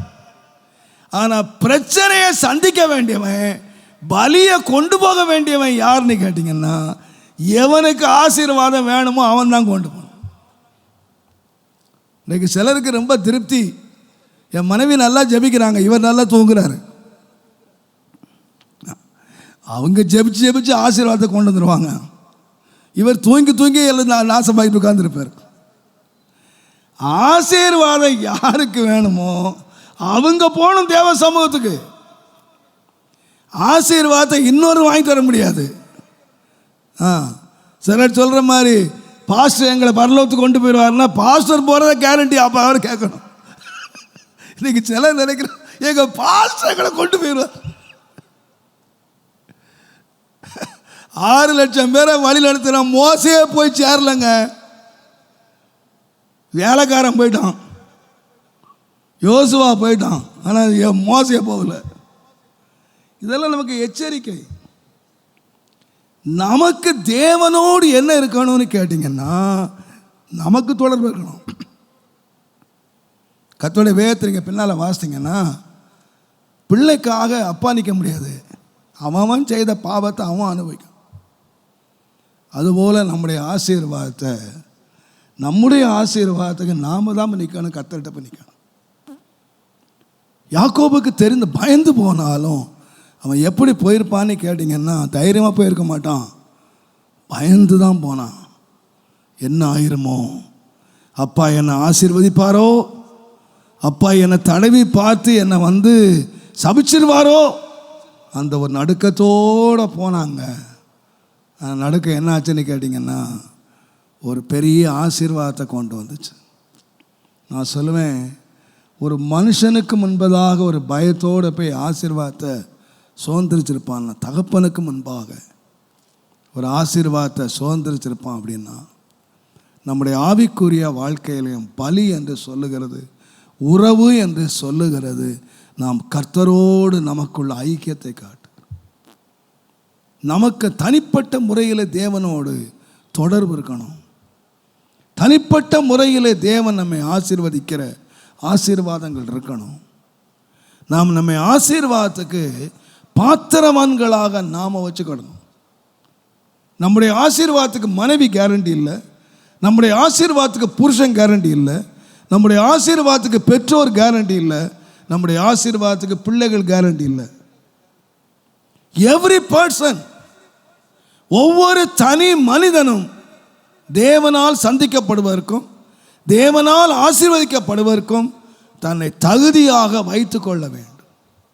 தேவனுடைய நாமத்துக்கு மகிமை உண்டாவதாக. நம்முடைய உறவுகளை நாம் தயவு செய்து கவனித்துக் கொள்வோம். நம்மை தேவன் அழைத்தது எதுக்குன்னு கேட்டிங்கன்னா, அவரோட ஐக்கியமாக இருப்பதற்கு. இன்றைக்கு சிலர் மற்றவங்களை மேலே தொங்கிக்கிட்டு இருக்காங்க, மற்றவங்களோட பக்தியில் ஓடலாம்னு நினைக்கிறாங்க. இல்லை, கிறிஸ்தவ வாழ்க்கை என்று சொல்லுகிறது ஒரு மதம் அல்ல, ஒரு உறவு. ஒரு உறவு, தேவனோடு மனிதன் வைத்திருக்கிற ஒரு உறவு. அந்த உறவு சரியாக இருக்கான்னு பார்த்துக்கணும். நான் ஆண்டவரோடு எப்படி உறவாக இருக்கிறேன். நான் உன்னத பாட்டு எடுக்கும்போது அடிக்கடி நான் சொல்லியிருக்கிறேன், இந்த மணவாட்டி சொன்னால் நாம் தனிமையாக தங்குவோம். கிராமங்களில் போய் நாம் தனிமையாக தங்குவோம். தனிமையாக தங்கினார்கள், தனிமையாக உறவு கொண்டார்கள், தனிமையாய் தேவனோடு பேசினார்கள். இன்றைக்கு ஒரு கூட்டமாக தேவனை ஆராதிப்பார்கள். வேணுமானா கையை தட்டி நல்ல ஆர்கன் போட்டு நல்ல கொட்டடித்து நல்ல உற்சாகமாய் நல்லதுதான் ஆராதனை. ஆனால் உங்கள் தனி அறையில் உங்களுக்கு ஆராதனை இருக்கா? தனி அறையில் இருக்கா? சபையில் ஜெபம் பண்ணால் எல்லாரும் கூடி சேர்ந்து நல்ல கூச்சல் போட்டு நல்ல ஊக்கமாக ஜெபிச்சிடலாம். ஆனால் அதே ஜெபம் தனிமையில் இருக்கா? தனி ஜெபத்தில் எவ்வளோ பேருக்கு ஆண்டவர் என்ன சொன்னார்? நீ ஜெபம் பண்ணும்போது உன் வீட்டில் போய் உன் அந்தரங்கத்தில் கதவை அறை வீட்டுக்குள்ளே கதவை பூட்டிக்கிட்டு நீ ஜெபம் பண்ண. அந்த ஜெபம் இருக்கா? தேவனோடு ஒரு தனித்த உறவு நமக்கு இருக்குமானால், அங்கே நான் சொன்னேன், தனிமை தான் நம்முடைய குற்றத்தை உணர்த்துகிற இடம். தனிமை தான் ஆண்டவரோடு மகிழ பண்ணுகிற ஒரு இடம். இன்றைக்கு அநேக கிறிஸ்தவர்களுக்கு, வாலிபர்களுக்கு இந்த உறவு இல்லை. ஒழுங்காக கோயிலுக்கு வருவாங்க, சண்டே மார்னிங்காக தவறவே மாட்டாங்க, சண்டே ஈவினிங்காக தவறவே மாட்டாங்க, ஊழியமாக தவறவே மாட்டாங்க, என்ன பைபிள் ஸ்டடியாக தவறவே மாட்டாங்க. எல்லாம் ரைட், ரொம்ப நல்லது. ஆனால் இவைகளெல்லாம் எதன் அடிப்படையில் இருக்கணும் அப்படின்னு கேட்டிங்கன்னா, உனக்கு தேவனோடு உள்ள தனிப்பட்ட உறவு. தனிப்பட்ட உறவு. இந்த தனிப்பட்ட உறவு இல்லாமல் நீங்கள் என்னதான் பேசிகிட்டு இருங்க, நீங்கள் என்னதான் செய்யுங்க, நம்முடைய ஆவிக்குரிய வாழ்க்கை செழிப்புள்ளதல்ல. நம்முடைய தனிப்பட்ட வாழ்க்கை மேலானது அல்ல. நம்ம தனிப்பட்ட வாழ்க்கையில் தனி உறவு நமக்கு தேவை. தனி உறவு தேவை. தேவனுடைய நாமத்துக்கு மகிமையும் கனமும் உண்டாவதாக. கடைசியாக அது ஒரு நல்ல ஒரு சம்பவத்தோடே முடிகிறது. இந்த மனுஷனை பாருங்கள், இவன் அப்பாட்ட போகிறான். அப்பாட்ட போகும்போது யாரா போனான்னு தெரியுமா? யாக்கோபா போகல, ஏசாவா போனான். ஏசாவா போனான். அதனால தான் என்ன வாங்கினா, அப்படின்னா யாக்கோபுக்குரிய எல்லாத்தையும் களைஞ்சு போட்டுட்டு, நான் ஆசீர்வாதத்துக்கு பாத்திரவான் இல்லை. ஆசீர்வாதத்துக்கு பாத்திரவான் யாருன்னு கேட்டிங்கன்னா ஏசா.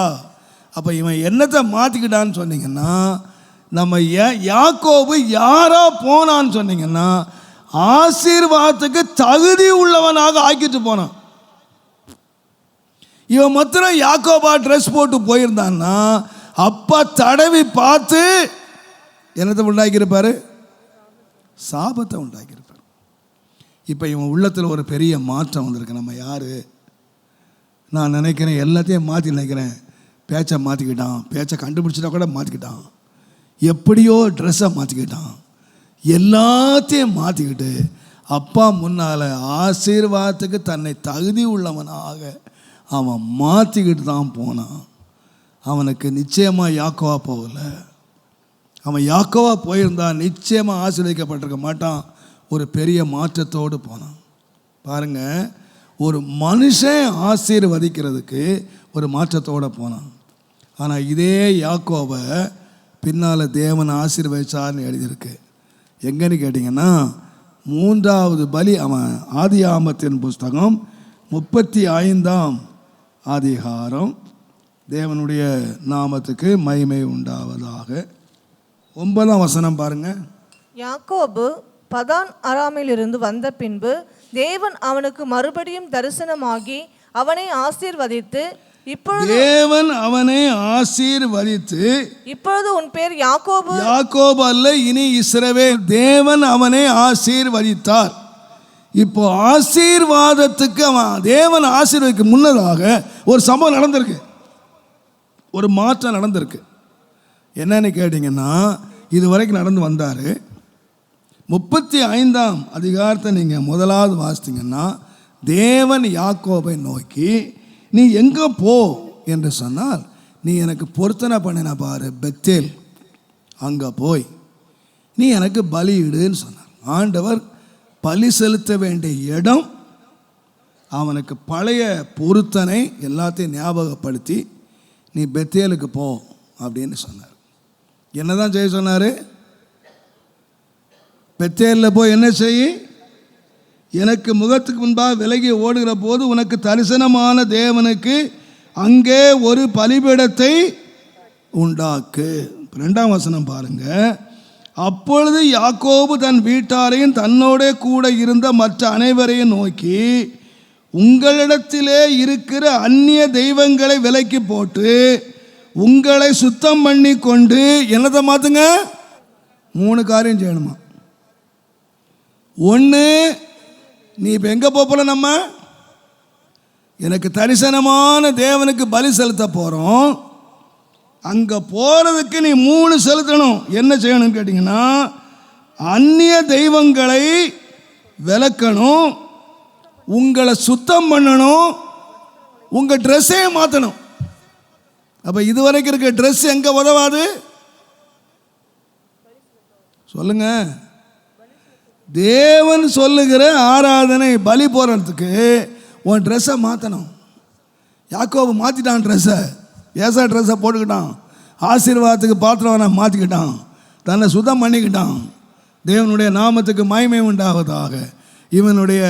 இவனுடைய மேலே அந்த அங்கே நீங்கள் வாசித்தீங்கன்னா இவனுடைய மேலே வந்த வாசனை என்னன்னு கேட்டிங்கன்னா தேவன் ஆசீர்வதித்த வயல்வெளியினுடைய வாசனையாம். யாக்கோபு மேலே உள்ள வாசனை அது இல்லை, இவன் கூடார வாசி இங்கே கிடந்தவன்.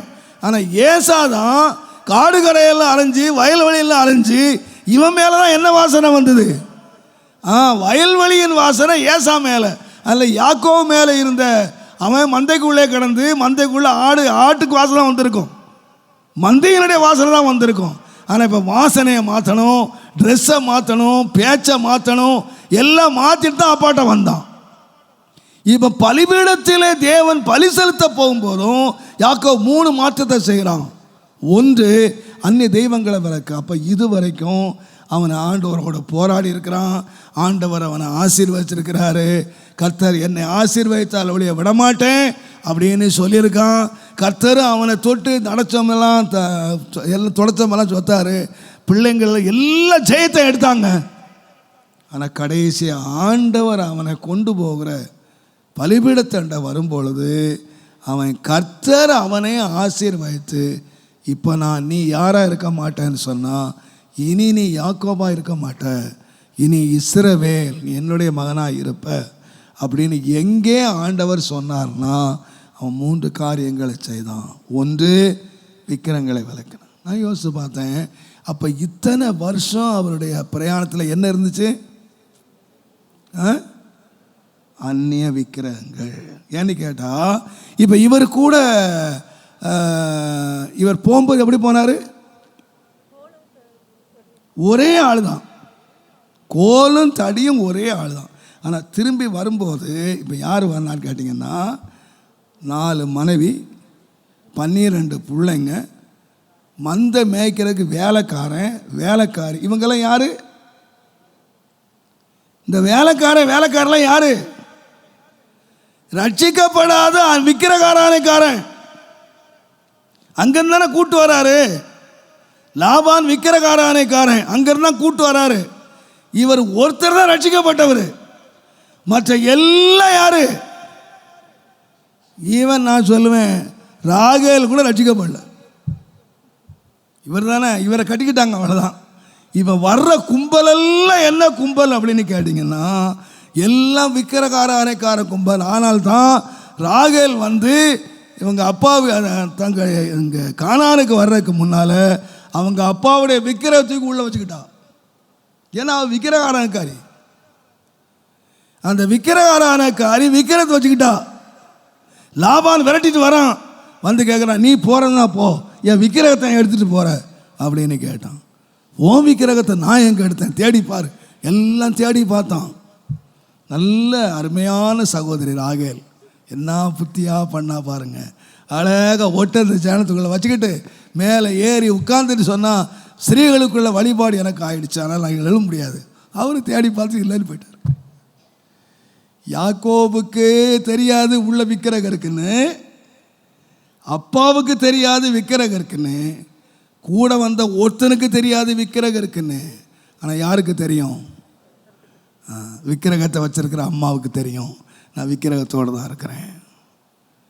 இவரும் அதை கவனம் இல்லாமல் வந்துட்டார். மனைவி கிட்ட விக்கிரகம் இருக்குன்னு தெரியாது, இந்த பெண்கள்கிட்ட விக்கிரகம் தெரியாது. இவங்கெல்லாம் ரட்சிக்கப்பட்ட விக்கிரகத்தோடு தான் பிரயாணம் வர்றாங்க.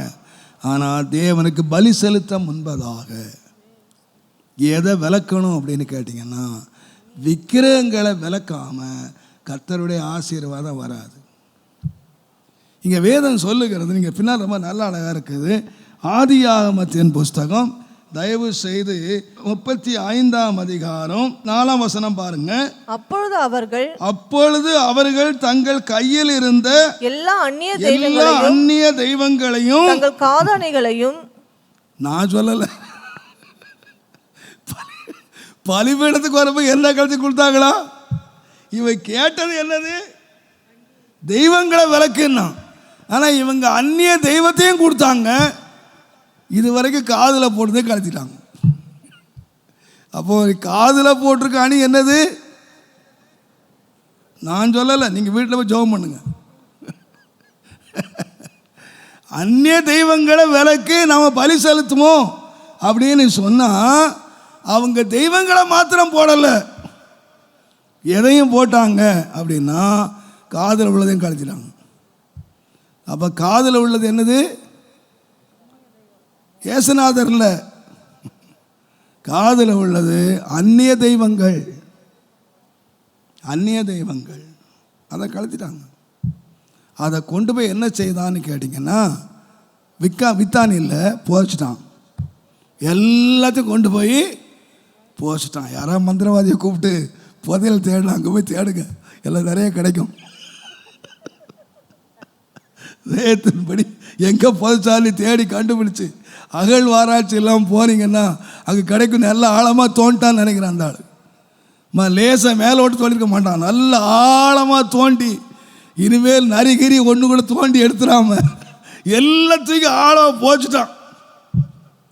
இப்போ தாங்க கர்த்தர் அவனை ஆசீர்வதிச்சார். நான் சொல்லுவேன், அந்நிய தெய்வங்களை விலக்கி பரிசுத்தம் பண்ணி வஸ்திரம், சிலர் நினைக்கிறாங்க இன்றைக்கு தேவ சமூகத்தில் வஸ்திரங்களெல்லாம் எப்படி வேணால் உடுத்துக்கலாம். ஏன் வஸ்திரத்தை மாற்ற சொன்னான்? ஏன் வஸ்திரத்தை மாற்ற சொன்னான்? அவங்க போட்டிருந்த வஸ்திரம் என்ன வஸ்திரம்? அப்போ நான் நினைக்கிறேன், அவங்க போட்டிருந்த அந்நிய வஸ்திரங்களை கழிச்சிட்டு தேவ சமூகத்துக்கு வரும்போது என்ன வஸ்திரம் அது தெரியணும். இன்றைக்கு சிலருக்கு வஸ்திரத்தை பற்றி கவலையே இல்லை, எப்படி வேணாலும் உடுத்துட்டு போகலாம், என்ன வேணாலும் போட்டு போயிடலாம். இல்லை இல்லை, வேதம் சொல்லுது தகுதியான வஸ்திரம். சினிமா கோட்டைக்கு போனால் அதுக்கேற்ற மாதிரி போட்டு போவீங்க, பீச்சுக்கு போனால் அதுக்கேற்ற மாதிரி போட்டு போவீங்க, சர்க்கஸுக்கு போனால் அது மாதிரி போட்டு போவீங்க, சொந்த வீட்டுக்கு போனால் அதை மாதிரி போட்டு போவீங்க, கல்யாண வீட்டுக்கு போனால், விருந்து வீட்டுக்கு போனால் அதுக்கேற்ற மாதிரி போட்டு போகிறீங்க. ஆலயத்துக்கு வரணும்னா, தேவ சமூகத்துக்கு வரணும்னா, பரிசுத்தமானு சொல்லப்படுறதுக்கு தகுதியான வஸ்திரம். நீங்கள் ஜெபிச்சு பாருங்க. நான் எங்கே போகிறேன், நம்மளை பார்த்தாலே தெரியுது. கல்யாணத்துக்கு போகிறாங்க அக்கா, கல்யாண வீட்டுக்கு போனால் நம்ம எப்படி போவோம்னு நமக்கு தெரியும். ஊருக்கு போனால் கேட்காமலே தெரியும் ஊருக்கு போகிறாங்க அப்படின்னு. கேட்காமலே தெரியணும் எங்கே போகிறீங்கன்னு. கர்த்தரை ஆராதிக்க போகிறாங்க, தேவனை ஆராதிக்க. நான் எங்கே போகிறேன்? தேவனை ஆராதிக்க போகிறேன், தேவனை சந்திக்க போகிறேன். நான் பொதுவாக அவங்களுக்கு சொல்லியிருக்கேன், உங்களுக்கு கர்த்தருடைய நாமத்துக்கு மகிமை உண்டாவதாக. நான் இரவில் தூங்கும்போது இந்த ஜிப்பாலாம் போடுறதில்லை, ஒரு லுங்கி கட்டி பண்ணின்னு வச்சுக்குவேன். காலையில் அதிகாலை எழும்புனோடனே முகத்தை கழுவிட்டு அதே லுங்கியோட ஃபேமிலி என்னுடைய ப்ரேயர் நடத்திடுவேன். 2 மணி நேரம் 3 மணி நேரமோ ஜெபம் பண்ணிடுவேன். ஒரு நாள் கர்த்தர் கேட்டார், 4 மணிக்கு முன்னே வந்து உங்கள் பாஸ்டர் சுந்தரம் பாஸ்டர் வந்து சந்திக்க வராரு, நீ இந்த லுங்கியோட வருவியான்னு கேட்டார். 4 மணிக்கு உங்கள் பாஸ்டர் சுந்தரம் பாஸ்டர் உன்னை சந்திக்க வராரு, நீ உங்கள் சந்திக்க போகிற, இந்த லுங்கியோடு நீ போய் உங்கள் பாஸ்டருக்கு பிரைஸ் லார்ட் சொல்லுவாருன்னு கேட்டார். நான் யோசித்தேன், 4 மணிக்கு சந்திக்க எப்படி போவேன்? லுங்கியோட போவேன்? இல்லை இல்லை, அவரை சந்திக்கிற நீட்டாக ட்ரெஸ் பண்ணிட்டு அன்றைக்கு லுங்கியை கழுத்தி போட்டேன். காலையில் அதிகாலையில் எழும்பி தேவ சமூகத்துக்கு போகும்போது என்னுடைய முழு ட்ரெஸ்ஸோட கர்த்தருக்கு முன்னே சுத்தமான நான் மனிதர்களை சந்திக்கிற அந்த ட்ரெஸ்ஸோடு என்னுடைய ஜிப்பா வேஷ்டியோடு கர்த்தருக்கு முன்னே போய் நான் நிற்பேன். அந்த சமூகமே தனி. இந்த காலையில் எழும்பி ஜெபம் பண்ணுறீங்க, பல்லு கூட வளர்க்க மாட்டான், அப்படியே இதுவரைக்கும் ராத்திரி கட்டில் மலர்ந்து தூங்குறான், இவன் கலந்து தூங்குறான்.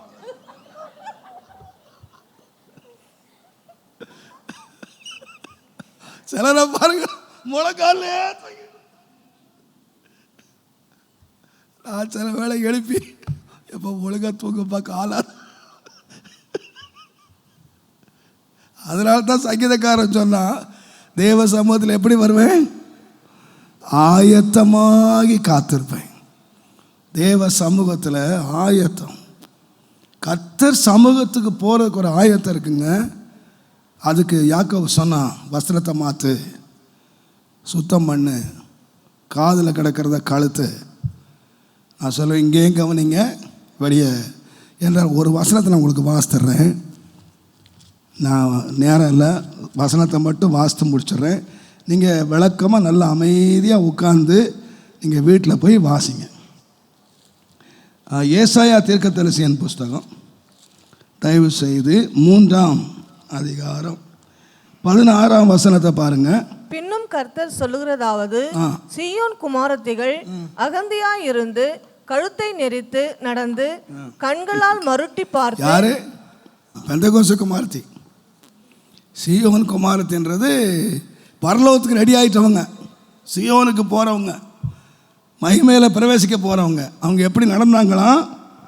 சீயோன் குமாரத்திகள் அகந்தையாய் இருந்து அல்லது பெருமையாய் இருந்து கழுத்தை நெரிச்சு நடக்கிறாங்களா. அது நடக்கிறதே ஒரு நான் சொல்லலைங்க, அன்றைக்கு ஏசா எழுதி வச்சிருக்கிறாரு. கழுத்தை நெரித்து நடந்து கண்களாலே மருட்டி பார்த்து ஒய்யாரமாய் நடந்து. அது என்ன நடைய நீங்க நினைக்காதீங்க, இப்ப எல்லாம் ஃபேஷன் ஆயிடுச்சு, இப்ப பொண்ணுங்கள்லாம் ஒய்யாரமா நடக்கிறாங்க. அன்னைக்கு நடந்திருக்காயா, பொண்ணுங்கள்லாம் ஒய்யாரமாய் நடந்து தங்கள் கால்களில என்ன ஒலிக்க தெரியுறாங்க? சிலம்பு ஒலிக்க. கொலுசு சிலம்பு ஒலிக்குதான் சத்தம், காலில் சிலம்பு ஒலிக்க தெரிகிறார்கள். ஆதலால் ஆண்டவர் சீயோன் குமாரத்திகளின். யார? சீயோன் குமாரத்தி, சாதாரண குமாரத்தி இல்ல, சீயோன் குமாரத்தினுடைய உச்சந்தலையை மொட்டையாக்குவார் கர்த்தர். அவர்கள் மானத்தை குலைப்பார். இதெல்லாம் நான் பேச முடியுமா? எந்த பாஸ்டர் பேச முடியும்? ஆனா இந்த பாஸ்டர் பேசியிருக்காரா? ஏசாயா பயங்கரமால பேசியிருக்காரு. வாசிங்க. அந்நாளிலே ஆண்டவர் அவருடைய ஆபரணங்கள் ஆகிய. நல்லா கவனிச்சு பாருங்க, யாருடைய ஆபரணம்? சீயோன் குமாரத்தினுடைய ஆபரணங்களாகிய சிலம்பு, சுட்டி, சிந்தாக்களையும். இதெல்லாம் என்ன நீங்களே தெரிஞ்சுங்க. பிரச்சித்தாக்கள், ஆரங்கள், செயின், அஸ்தகடம், முக்காடு, சரபூஷணம், பாதசரம், மார்க்கச்ச, சுகந்த பரணி, தாயித்து, மோதிரம், மூக்குத்தி, இதெல்லாம் முன்னாலே இருந்திருக்கு. வினோத வஸ்திரம், சால்வைகள், போர்வைகள், குப்பிகள், கண்ணாடிகள், சல்லாக்கள், குப்பை, எல்லாத்தையும் என்ன செய்வாரா? எப்பா நான் இந்த மாதிரி பேசுறா பாஸ்டர் ரொம்ப துப்புறாச்சு, அதனால் நீங்களே வீட்டில் வாசிங்க. இதெல்லாம் சபையில பேச முடியுமா என்ன? ஆண்டவர் என்ன செய்வாரா? உறிஞ்சு போட்டுருவாராம். யாருக்கு தேவையில்லை இது? இருக்குங்க, அப்படி அனுபவம் இருக்குங்க, அப்படி அனுபவம் இருக்கு. பழைய ஏற்பாட்டின் காலத்திலேயே அந்த அனுபவங்கள் இருக்கு. இஸ்ரவேல் ஜனங்களுக்கு நீங்க வாசித்தீங்கன்னா ஒரே வசனம் வாசித்து பாருங்க. யாத்திரா 33:5. ஏனென்றால் நீங்கள் வணங்கா கழுத்துள்ள ஜனங்கள் நான் ஒரு நிமிஷத்திலே உங்கள் நடுவிலே எழும்பி உங்களை நிர்மூலம் பண்ணுவேன். ஆகையால் நீங்கள் போட்டிருக்கிற உங்கள் ஆபரணங்களை கழற்றி போடுங்கள். அப்பொழுது நான் உங்களுக்கு என்ன செய்யணும்னு அறிவேன். உங்களுக்கு எப்போ நான் அறிவேன்னு கேட்டீங்கன்னா நீங்கள் போட்டிருக்கிறத கலத்துங்க. நீங்கள் இதை எங்கே போட்டிருக்கிறீங்க? அது எங்கே வாங்கினது? எகிப்தில் வாங்கினது. எகிப்தியர்கிட்ட இருந்து கொள்ளையாடினாங்க. ஆண்டவர் தான் வாங்க சொன்னார், ஆண்டவர் தான் அவங்ககிட்ட வாங்கன்னு சொன்னார்.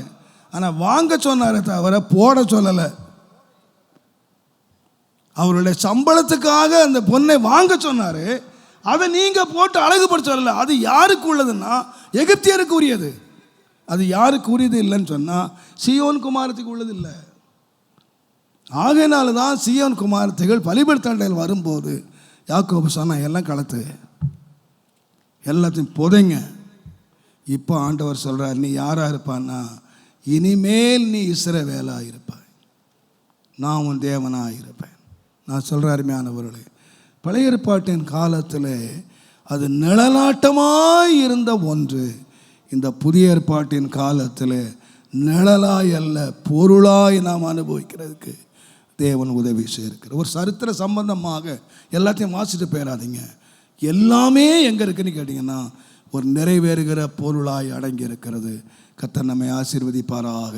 இந்த யாக்கோபினுடைய பலியிலே அவன் அறியாத ஒரு பலியாக, அதை ஒரு சாப்பாடாக அவன் நினைத்திருந்தாலும் அதில் ஒரு பெரிய பலியாக தேவன் அங்கீகரித்து அவனை ஆசீர்வதித்த நித்திய ஆசீர்வாதத்துக்கு பங்குள்ளவனாய் மாற்றினது போல நிழலாட்டமாக அல்ல பொருளாக என் ஆண்டவராய் இயேசு கல்வாரியிலே நமக்காக பாவத்தை சுமக்கிற தேவ ஆட்டுக்குட்டியாக நமக்காக பலியாகி சாபமான என்னை அவர் சாபத்தை விலக்கி என்னை ஆசீர்வதித்திருக்கிறார் என்பதை நான் அறிந்து கர்த்தரை துதித்து, ஆண்டவரே என்னுடைய வாழ்க்கையை நான் பரிசுத்தம் பண்ணிக்கொண்டு சமூகத்திலே வர எனக்கு உதவி செய்யும் என்று நாம் ஜெபம் பண்ணுவோம்.